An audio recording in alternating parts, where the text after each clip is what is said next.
ಹಾಗೆ ಮಾಡುವುದರಿಂದ ಎಷ್ಟು ಜನರ ಅವಮಾನವಾಗುವುದೆಂದು ಎಚ್ಚರಿಕೆ ಗೌರವೇಶ್ವರ. ಭಾರ್ಗವ ವಿಜಯಾದ ಭೀಷ್ಮ, ಶಸ್ತ್ರಾಚಾರ್ಯನಾದ ದ್ರೋಣ, ಅಶ್ವತ್ಥಾಮ, ಶಲ್ಯ, ಕೃತವರ್ಮ ಇವರೇ ಇನ್ನು ಮುಂತಾದ ಉತ್ತಮ ವರ್ಣದ ಮಹಾರಥಿಕರನ್ನು ಬಿಟ್ಟು ಸೂತ ಕುಲದ ಕರ್ಣನಿಗೆ ಸೇನಾಧಿಪತ್ಯವೇ? ಕುಲ ಮರ್ಯಾದೆಯನ್ನು ಧಿಕ್ಕರಿಸುವುದರಿಂದ ಎಷ್ಟು ಜನ ಅಪಮಾನವಾಗುವುದೆಂದು ಎಚ್ಚರಿಕೆ ಗೌರವೇಶ್ವರ.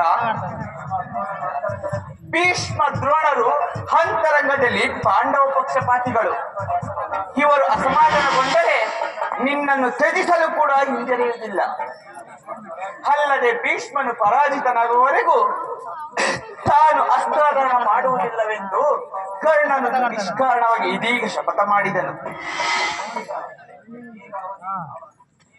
ಈಗ ನೀನು ಅವನಿಗೆ ಸೇನಾಧಿಪತ್ಯವನ್ನು ಒಪ್ಪಿಸಿದರೆ ಶಪಥವನ್ನು ಮೀರಿ ಅವನು ಅದನ್ನು ನಿರ್ವಹಿಸುವಂತಿಲ್ಲ.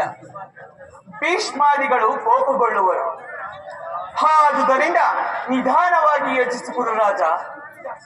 ನಿಜ ಶಕುನಿ. ಹಾಗಾದರೆ ಈಗೇನು ಮಾಡುವುದು? ಸೇನಾಧಿಪತ್ಯವನ್ನು ಅಂಗೀಕರಿಸುವಂತೆ ಭೀಷ್ಮನನ್ನು ಪ್ರಾರ್ಥಿಸು. ಯುದ್ಧವು ಸನ್ನಿಹಿತವಾಗಿದೆ. ಈಗ ಚಿಂತಿಸುವ ಸಮಯವಿಲ್ಲ. ಹೀಗಲೇ ಹೋಗಿ ಕುರು ಪಿತಾಮಹನನ್ನು ಕಾಣು. ಹಾಗೆ ಮಾಡುವೆನು. ನೀನು ಸಂಗಡ ಭಾಷೆ ಕುನಿ.